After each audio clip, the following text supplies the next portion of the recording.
25, the government's been shut down. Federal government's been shut down for like a month and a half. And tied into that bill to get it reopened, they slid in this hemp ban. And and what they've done is literally define industrial hemp, and they've just defined hemp-derived consumables.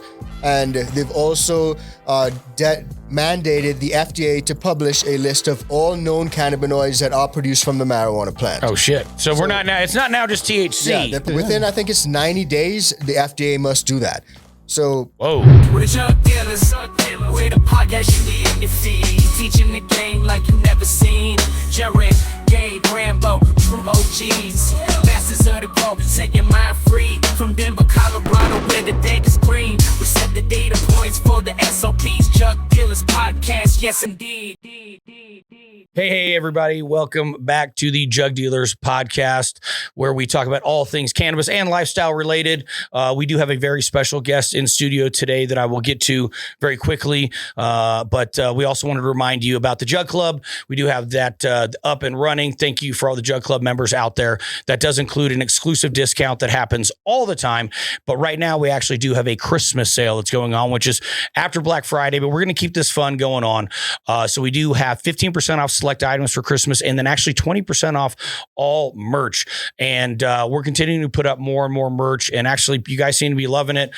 We've got the shirts. They're flying out the door. Thank you guys for all that support. We are actually, and Matt and I both are actually in Vegas right now, believe it or not, for MJ BizCon. This weekend is happening. So come and find us. I'll be at the DLI booth, I believe. Matt will be moving and grooving and getting around the floor and doing events and doing his thing like he likes to do. He always keeps it fun and keeps it fresh. That's for sure. I'm always watching. I'm like, God damn, how the hell did he get there? How did he get there? And then obviously, if you do want us for any bookings, anything like that, hit the bookings page. If we do have any events that are planned, you'll see it up there. You can request our presence at an event or a cup or anything like that as well. And then we do have the subscription page. Go ahead and get up there, and that'll give you monthly discounts on singular products, things like that. But that'll also let you know what we got going on, give you some teasers for the Jug Club as well. And geez, did I get all that, GRAMBO? We got a lot going on. Without Gabe here, I felt like I had to really shoulder a lot of announcements there. But anyway, thank you guys for being back. And now, without further ado, this is a very special guest, and this is the host of both iCanTHC and the Legal News Network. Which you've been THC, you've been doing that as grow tips and culture stuff and whatnot for a long time. I know we've got a lot of the same listeners and whatnot. You've got a really solid sub list over there, and your content's really great. So, welcome into the Jug Den. This is Matt. How you doing today? Thank you so much for having me on, man. I really appreciate it. I love the Jug Dealers. I always am down to support my local Jug Dealer, bro. So thank you, man. I appreciate you guys having me on the show.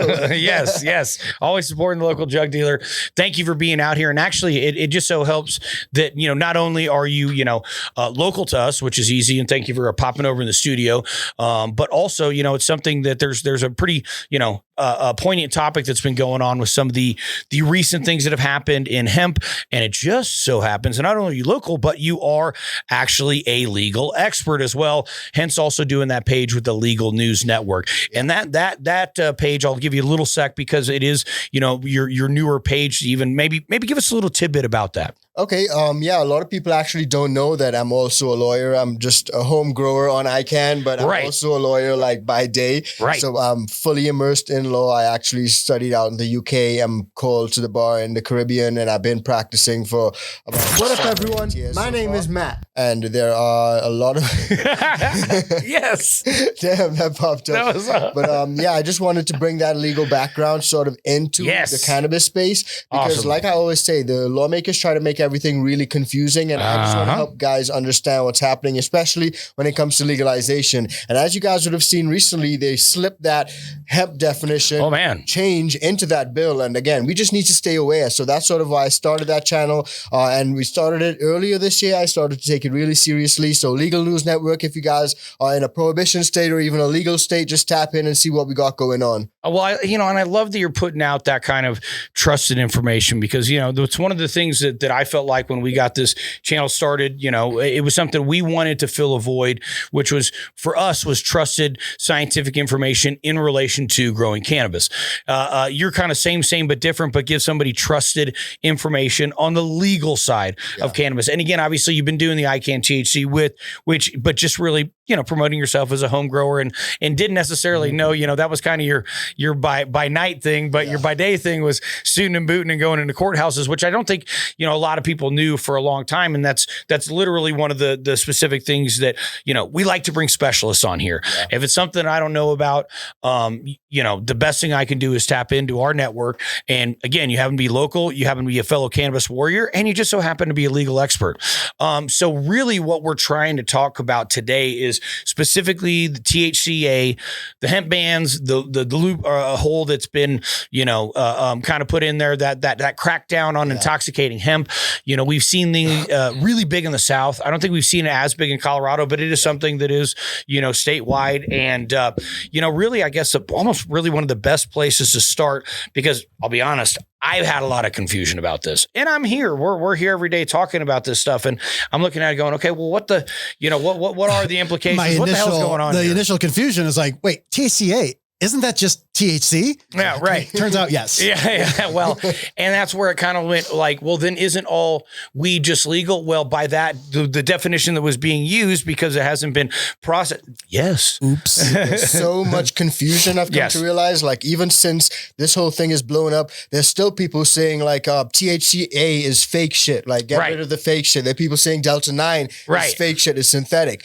So I think there's just a lot of confusion. There's a ton of confusion. Actually, what? And just by clearing that up, people can understand. And I think a lot of that confusion was born out of lawmakers not understanding the plant, how it actually works, how it functions, the cannabinoids, terpenes, all that, but trying to draft legislation that will essentially outlaw low THC, quote unquote, non-intoxicating products, right? So eventually a loophole was found because of the drafting of the legislation. Right. And people took advantage of it. So was THCA hemp ever truly legal, or was it just tolerated due to the 2018 wording in the 2018 Farm Bill? Was it really just something that somebody went, and this is how I understand it, when they went, well, hold on a second, it hasn't been converted yet, so it's not really that technically yet. Technically, right. By the letter of the law, they would technically have been right. Sure. But again, there's a lot of things that go into this. Who's testing it? At what point is the testing done? I've seen certain testing methods that they actually use certain additives that can increase that THC percentage. Sure. And was there something that we saw red flags other than, for me, the red flag was the shit just went from nowhere to everywhere overnight. So for me, like that was the red flag, right? Yeah. And I don't know, and maybe I'm answering my own question, but I kind of am looking at it and going, okay, well, how did this just go from 0 to 100? And I guess it's just, overnight. And I've even had colleagues that I've, worked with and whatnot that have taken, their product and gotten COAs based on, this interpretation, et cetera. Right. Yeah. And I guess that, I'm kind of answering my own question, but that was a bit of the red flag that we were all seeing, huh? This really fast proliferation, especially in illegal states, right? Yeah, well, that is true. I would say in illegal states, you do see it a lot, and they were exploiting that loophole. Yeah. And some of the bad actors, we got to say it's certain bad actors, not everyone, were exploiting that loophole, selling. Right. Well, that's the thing. Mail, right? Sending in gas stations and convenience stores, right. And that really pissed off the lawmakers. Yeah, well, I know in Florida, for example, and I was just talking. Shout out to Urban Roots down in Florida. I just saw Zach and B down recently. Had a great time with them. But Zach was talking about how there's 9,500 plus registered smoke shops in the state of Florida. That's not even the gas stations, right? Yeah. So you talk about compared to the dispensaries of where quote unquote legal cannabis is at versus where it's all things going on. So, and even that kind of actually goes into, in a way, and you brought this up slightly, but the difference between Delta 8, Delta 9, THCA, can you, from a legal perspective, kind of sort that out a little bit for us? Well, you see, again, this goes back to what we were talking about, the legal and illegal states. Yeah. So there are people in some of these illegal states, and I've noticed this in some of my videos, they drop comments and they say that these products, Delta 8, Delta 9, even though they're not necessarily straight from the plant, Delta 8 in particular, they still use it and they find relief from it. But that being said, the loophole has given some of these chemists an opportunity to extract certain cannabinoids from the plant and in so doing create some of these products. And the fear is that some of them may be concentrated artificially, really juiced up and gassed up artificially. It's not necessarily natural, it's more synthetic. And that's what I think the big problem is in some of these instances. Now, that being said, there are arguments that the lawmakers have thrown out. These products are getting into the hands of kids, increased calls to poison control centers for all types of ages of children, pet poisonings. I think some of those things may come down to parental control, how you manage those things in your house. Naturally. But it's a really interesting dynamic because even in legal states, people are saying, "Oh, well, we're in a legal state. Who gives a fuck about any of these products?" I'm not sure if I'm allowed to say that. But they say, "Who cares about some of these products?" And what we're seeing, and I literally reported on this yesterday, is that even in legal states like Colorado, Jared Polis has spoken out about it. The hemp ban, he said, it's going to destroy the hemp industry. Over in Illinois, that's another legal state. They're talking about the hemp ban. It's going to destroy the industry. So it's definitely going to affect also legal states, but we do see it more in illegal states. Well, and so a couple different things. One, I obviously see, an opportunity that becomes rife with the ability to, potentially have our artificial things, which are like kind of reminds me almost of the K2. Yeah. Remember, you know what I mean? And like the bags of just, what is this? It's a little bit of plant matter with some chemicals sprayed on it. So and they called that synthetic marijuana. Right. Oh. And so the spice K2, if you guys remember like that kind of era. So like, it makes me think about that a little bit. So it makes me go, well, geez, what's the one-off chemical they're going to come out next to spray it on? Well, they can do that with like they'll take CBD, isolate, and then they'll use like sulfuric acid to condense it down. And Scotty always quote the book Cannabis Alchemy. And it teaches you how to do that. So you start with precursors, not with plants. Well, right. And that's what, so that number one, that definitely, kind of freaks me out. And just like, so now these things are readily available at gas stations and are getting in the hands of kids. It could very well not even be cannabis derived, right? Or originally cannabis derived, but concentrated in weird ways. It's not regulated. Correct. It's a non-regulation. There. Yeah. Right. And that's what scares me, number one. I mean, these could be flat out psychoactive, weird ass chemicals. We have zero idea. So lack of ability to regulate.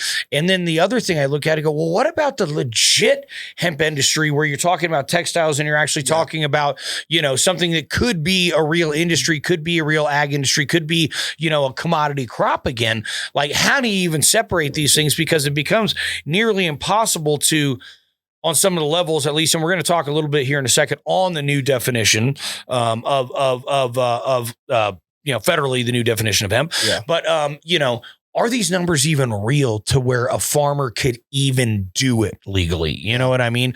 So, of course, you're taking out one industry out of the gas stations.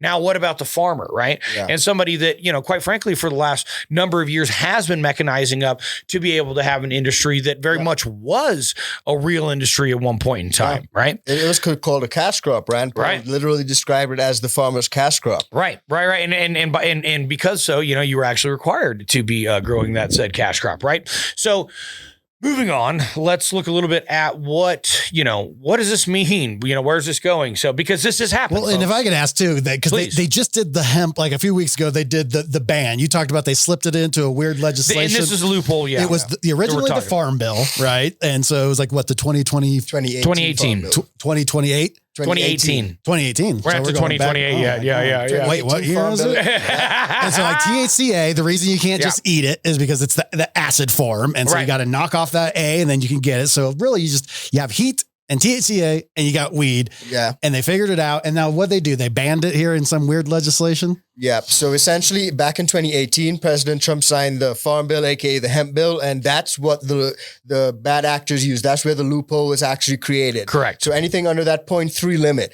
And now fast forward to 2025, the government's been shut down. Federal government's been shut down for like a month and a half. And tied into that bill to get it reopened, they slid in this hemp ban. And it's not so much a ban, but more of a redefinition that they have provided, which people claim effectively is a ban. Yes. So exactly. Yeah. So, and what they've done is literally define industrial hemp, and they've just defined hemp derived consumables. And they've also mandated the FDA to publish a list of all known cannabinoids that are produced from the marijuana plant. Oh shit! So we're not now. It's not now just THC. Yeah, they're putting everything, and they want everyone to know. Can I get a copy of that list? Yeah, I mean, I'm curious. I'll take it. Within, I think it's 90 days, the FDA must do that.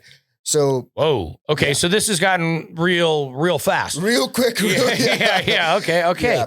And, obviously now they wisened up and they're now counting total THC, right? Yeah. So that's THCA. So it's including THCA as opposed to just using that as the marker, right? Yeah, they've also added a milligram cap. I think it's 0.4, if I'm not mistaken. It's really low. Right. And that's part of the effective ban, right? That's not possible. Yeah. So back to what you were saying about some of the hemp farmers who are growing some of these plants for some of these even CBD products. Sure. They're now going to find themselves in a situation where maybe some of these CBD products will be outlawed because they have trace elements of THC in them. Hey guys, today's show is brought to you by JugDealers.shop. If you want to grow the best cannabis possible, head over to JugDealers.shop and get something like our Ruby Fulvic. It's going to give you more efficient uptake on your NPK. You could also try our Winter Frost to increase secondary metabolite uptake and improve your cultivar's flavor and phenotypic expression. Or finally, grab some Cocoa Blocks to save time and money. This is how you can support the show, and it keeps us going. We're never sponsored. We're 100% funded by you taking your garden to the next level. Head over to jugdealers.shop and get something to help your cultivation thrive. Now, back to the show. And they will. Oops, I didn't get it down fast enough or whatever. All the full spectrum stuff will now be banned. Yeah. But that being said, we do have 365 days from the day it was signed until it comes into force. So a lot of people in the hemp industry are saying that gives us some time to rally. Hopefully we can pass some regulations rather than a flat out ban. But we'll just have to wait to see what happens at this point. Okay, so there is a moratorium or it's not happening, I guess, going into full effect till late 2026. Yeah, November 2026. November 2026. Okay. So there's a 1 year transition period that gives us some time. That's very interesting.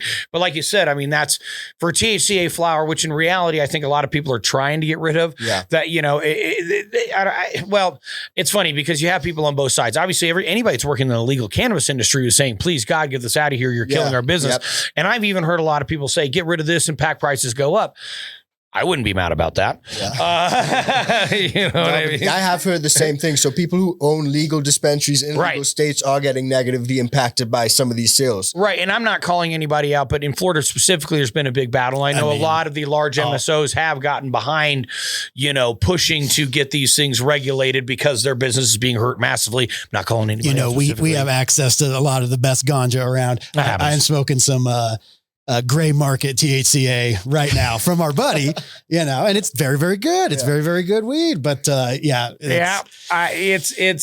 cutting into profits. But here's the thing. I also look at it and I guess for me, coming from the black market, I look at something like that. That's a gray market from the homie. And I'm like, yeah, whatever. That's going to be there to a point. I could care less. Now, some of the stuff where I look at it and go, it's really, I don't know, for whatever reason, the gas station shit, you know what I mean? It's like, or even, cause again, it just reminds me of Spice K2 shit, whatever. Yeah. That's it's just like shit. That's synthetic shit, man. Does. I just can't.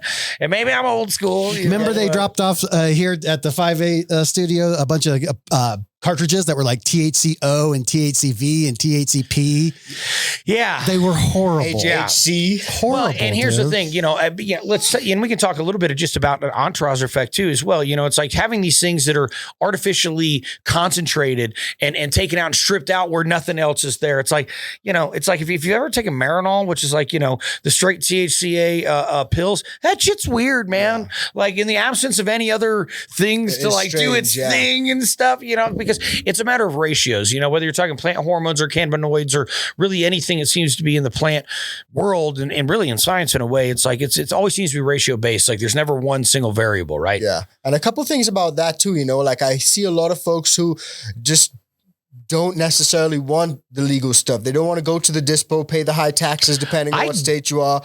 So I'm trying to put myself in both sides. And I get that. Shoes, right? And I get that. And I always play devil's advocate. So some people don't want to pay the high taxes. They prefer to get the Delta 8 stuff. Or power to you. If you say it helps you in terms of your ailments, then more power to you. Right. I don't purchase the Delta 8 stuff. No. I'm not a fan of it. Right. And again, it seems like synthetic man-made stuff. Yes. And I guess, I will sit here and acknowledge very much that placebos do work. So if you believe that they work and your head is very powerful, It works. And that's a great thing. We can ask for some comments. Do you guys have experience with any of this? Have you smoked any of the Delta 8? I would be curious to know your guys' experience. And here's the thing too, and not to, it is this, it's a bit of a, these things should be approached with caution too, because I do know, I hate to keep going back to the same bullshit, but this spice up, people legitimately end up having serious health problems that derive from this, and serious, from what I understand, particularly psychiatric problems and stuff from over smoking that, which I originally came across it because it was people that were wanting to smoke cannabis but couldn't because obviously at that point in time because of jobs and anything else, or it was, you couldn't just smoke weed like you can now, and so a lot of military guys I knew were smoking it, or people that had federal jobs, what I mean? Anybody that basically couldn't smoke weed once in a while, it's like was smoking that shit for a bit, and there ended up being real problems from it. So to think that there's not, a lesson to be learned from there on some level. And I do think that it does, any of this type of stuff is going to affect, the few good guys that are out there too, right? This is just, lack of regulation. Because there are folks who are not selling to kids. They do ID. They know it's a THC product. Right. Similarly to alcohol, they will ID. Very quality. Like this is some of the best live resin I've ever smoked. And it came from THC. That's what's funny. Okay, call me a bit of a hypocrite, but I'm totally cool with basement shit. You know what I mean? I'm not cool with gas station shit. Let's keep it out of gas station. But it's interesting though, because when I went out to Germany for MJ Berlin, I stopped off. I can't even remember where I was at this point, but where I stopped off, they had weed being sold in the airport. Sure. Right? And it was 0% THC, basically CBD stuff. I think they were pretty much following the 0.3% stuff under the old hemp definition.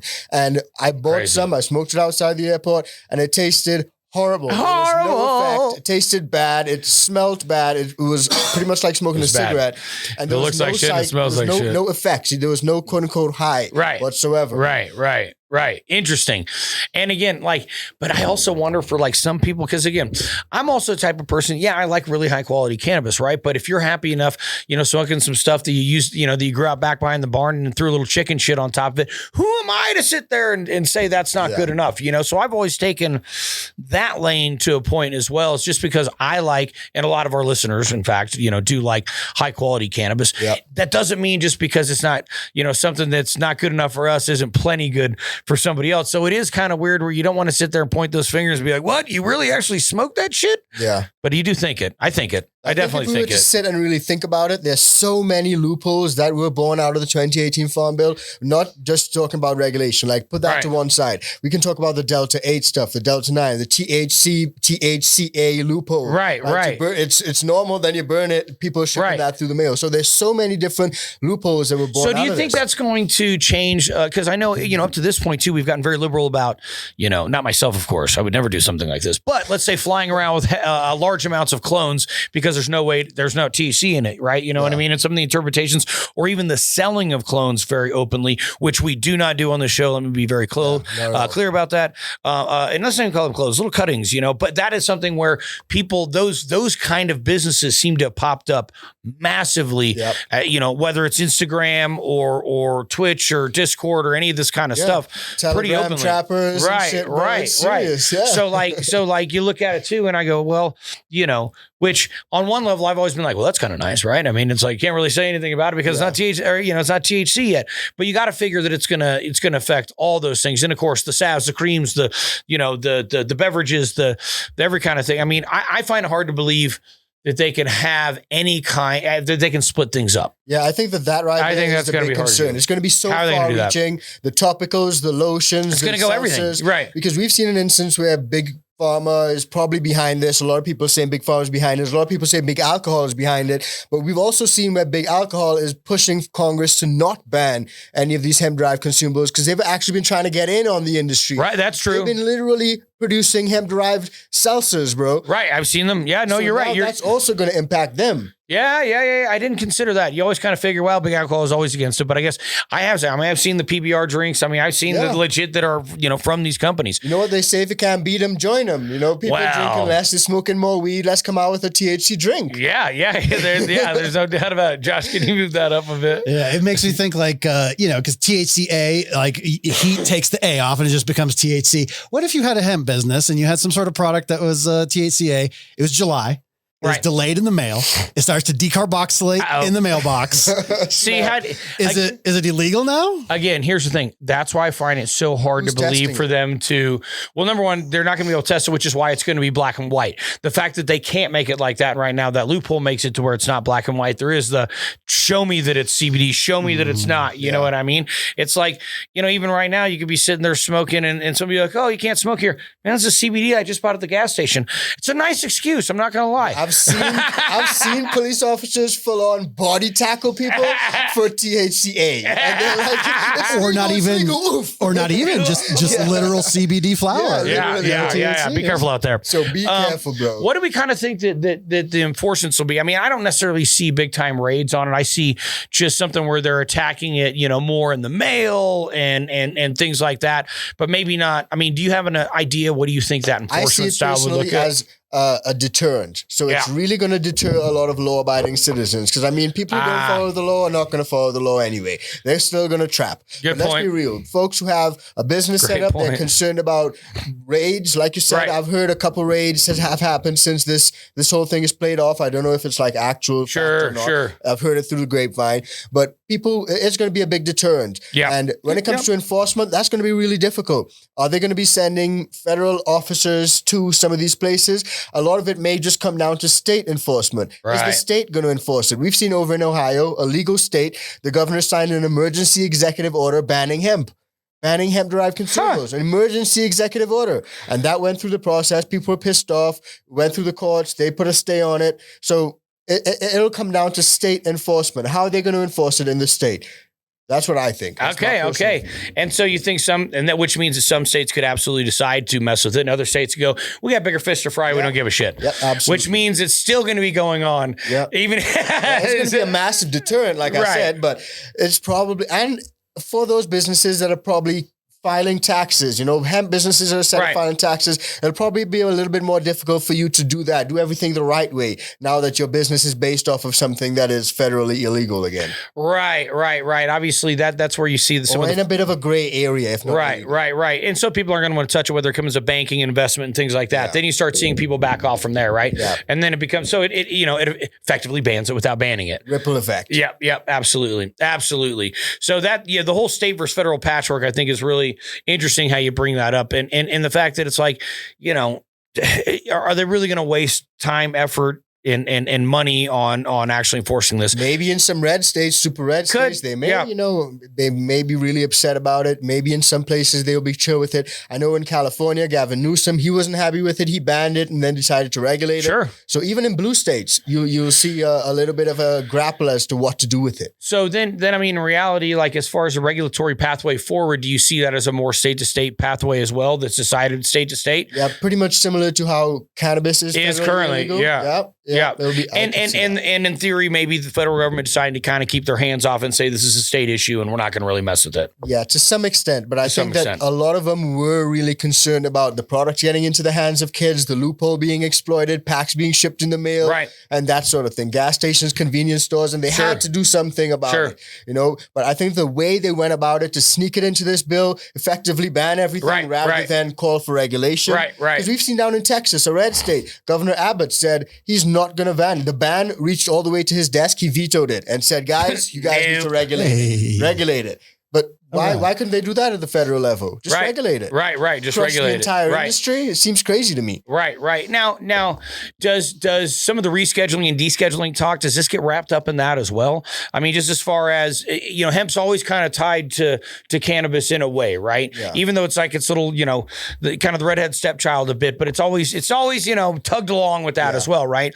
And of course, we did a rescheduling and descheduling episode, and the fact of the matter is, by the end of it, I came to the conclusion, I'd actually love, since I got you sitting here and have our legal expert on hand, I'd love to kind of see what you think, because what I looked at it once we looked into it more, I was like, holy shit, what this actually does if you go from 1 to 3 is it allows for so much more regulation, and for big pharma, big tobacco, big alcohol, everybody, like government regulation, like all of us little guys.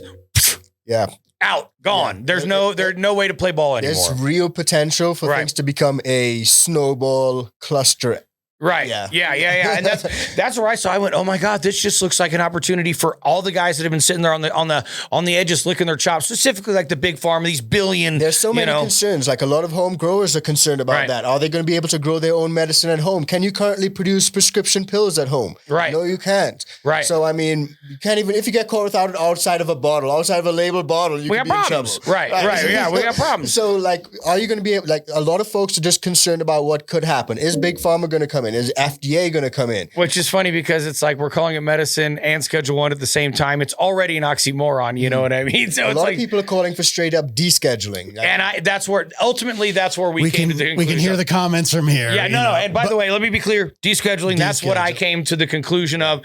And that's because you lose all control. You think it's bad as Schedule 1. Now, for anybody that's wondering, we are still in that Schedule 1 territory, correct? Yep. And is there any time? I know it was that big chatter about, this might get is there any talk, any timeline that's on that, or is that just kind of fizzled away currently? Sort of seems like it's fizzled away. I know a lot of people are saying Trump said 2 weeks, but he really said like a couple weeks, and a couple weeks could be. He said a few. A few. It could go anywhere. A couple is 2 technically. Right. He said a few. A few could be anything. So I guess we'll just have to wait. But a lot of folks are speculating that because of this new hemp ban that was slid into this, we could see rescheduling pretty soon, and that may affect hemp positively or negatively. We have to wait to see. Sure. Now, okay, let me ask you another thing too when it comes to scheduling. If you've got, so what are we? I think we're at 24 legal states right now, 24 recreational states, I believe, right? So what if you're at 25? What if you're at 26? What if you're at 28? What if you're over the majority? What happens there to things like scheduling? What happens there? Is there any kind of, and I don't know if this is a truth or not, but I've heard that there's, it forces at least more of a federal look at it if you have a law like legalization that is that widespread that essentially the federal government hasn't made a real decision on. It forces that. I'm not saying it makes it automatically legal or anything like that, but it forces it into that. It could coerce them to have a look at it a little bit closer. Correct. And I think that's probably as far as it'll go, right? Let's be real about it, because I've seen a number of polls recently. Americans are overwhelmingly in favor of legalization. Right. Like the numbers were 70% plus. Wow. That's a majority. That's a super majority. Yeah. For America, that is that's right. A majority. Yeah. That's a super, like you said, that's a super majority. Legalization. So we just need to look at those polls. Right. Yeah. And I mean, and it is funny. I will say, and I know that you can, and we see each other, at all these shows around the world, and can honestly say, like, the opinion on cannabis around the world has changed. Yeah. You know what I mean? It's, without going into too much detail, I went from Spain back to the US to Amsterdam to Spain, back to Amsterdam, and realized I had an eighth with me the entire time. That is crazy, dude. You're crazy. I forgot. That is crazy. I forgot. We were flying to Spain, and even somebody's like, damn, somebody smells like weed. I was like, we smoked a joint before we came in the airport.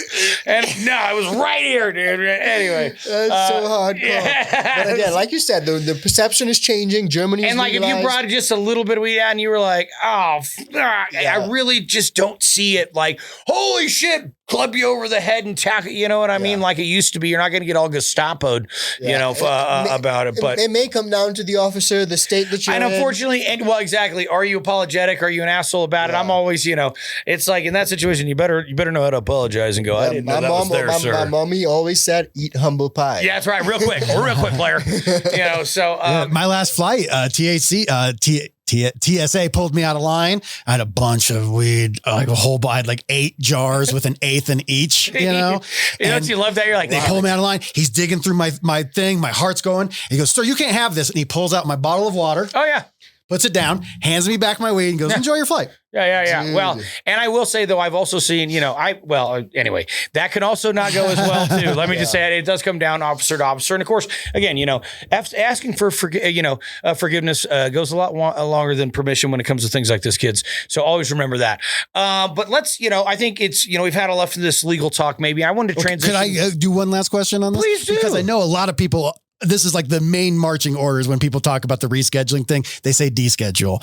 In your opinion, I know my opinion, Jerin, we've talked about it. What are the odds that unlikely. they deschedule. I think it's pretty unlikely. That's what a lot of people are wising up to. So a lot of folks are calling for that. So a lot of people, when they look into rescheduling like you did, they're like, this may not actually be as good as I thought it was. Yeah, so they're calling for it to be removed entirely from the list of controlled substances. I mean, we're 2026. Right. And is there any precedent for that? Has anything ever been illegal at that level and then just like, it's off the books now. Go play. I've seen a few instances where they've removed it and changed it to a different schedule. And but to get rid of it, go down quite far. 3 is not low enough. Yeah. That's ketamine, anabolic steroids, human growth hormone. You can't.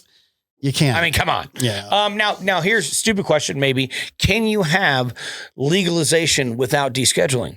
Real recreational legalization, not federally medically legal, but recreational legal, and still be scheduled somehow. I could see decriminalization. Right.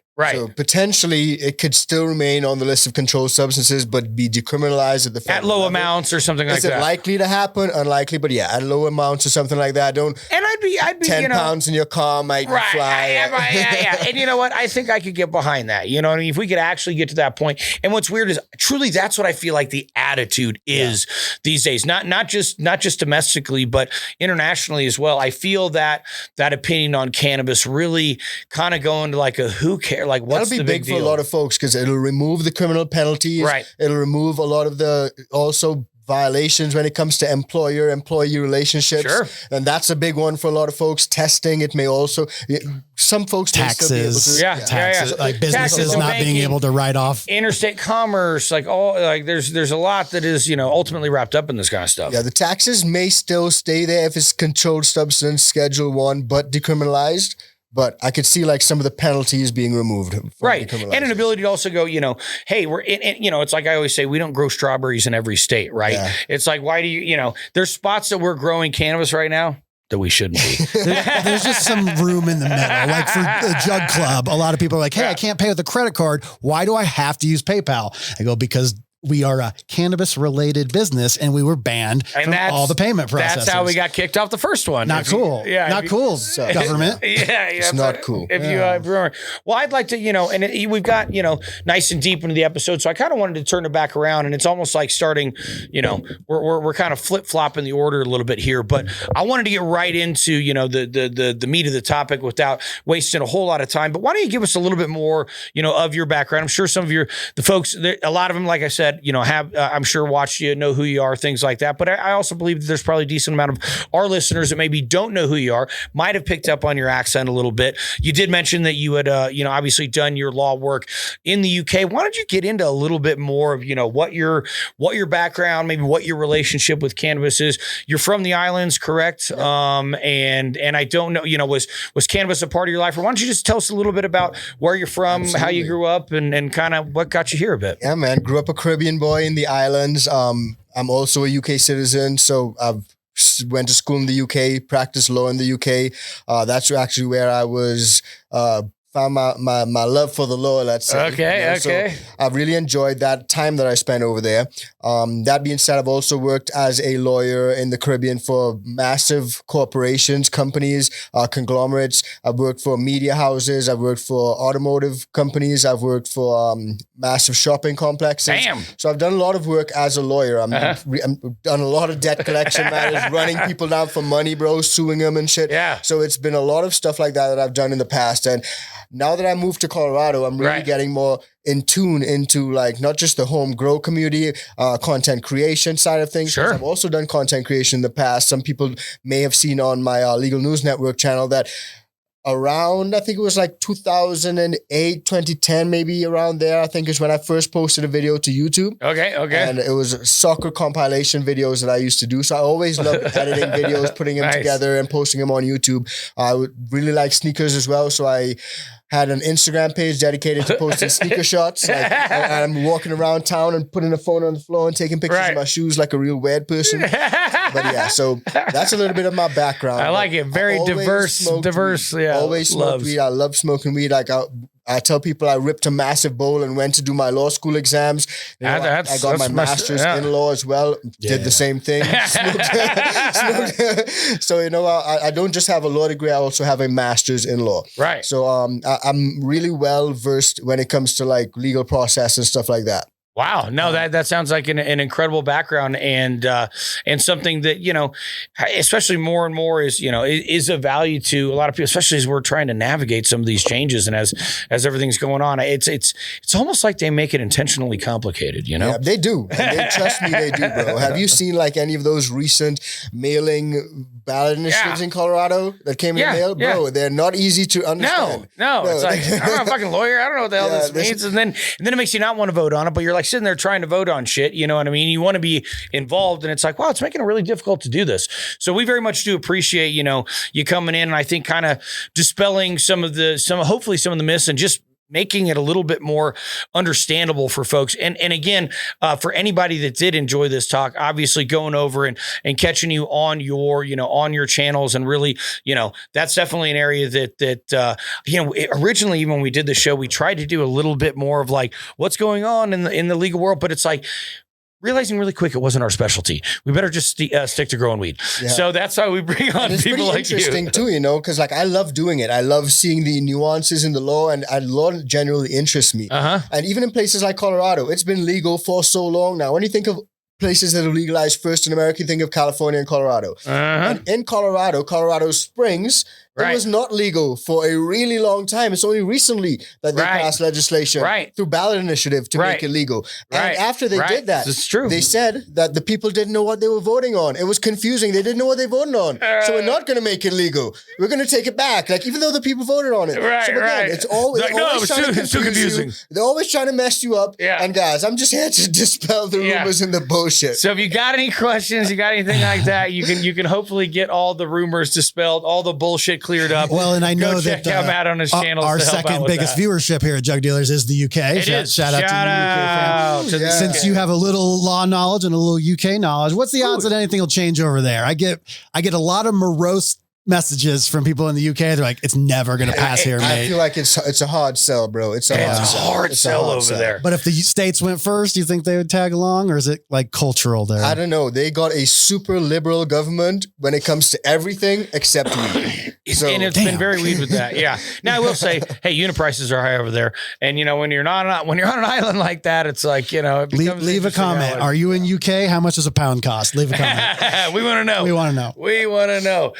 Well, hey, one thing I will give you guys a little sneak peek. We are, especially when we do have guests in like this, there are certain things we cannot talk about on YouTube. Yeah. We try and keep it pretty clean around here. We are going to do a little bit of an extended show with Matt after this and talk a little bit more about some of the things that maybe YouTube doesn't like as much. You can't find that exclusive content at the Jug Club.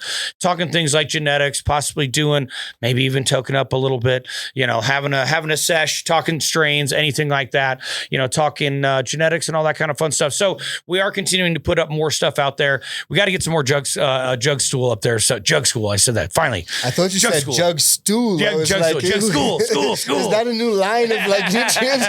Yeah, we'll talk to. We've had a little bit of restructuring around the Jug Dealers thing. We'll talk about it with the members. So if you guys are curious about that, come over to club.jugdealers.net. Become a member. It's pretty freaking sweet. It was only for 100. And that sold out pretty much immediately. Yep. And management let us open up another 100 because we have to print the tags, the things. Which is fine. Which is totally like, hey, we need like $500. And they're like, what? Yeah. But it's all right. We got everything done. We got it all in. Thank you guys. Jugdealers.net. Go over there.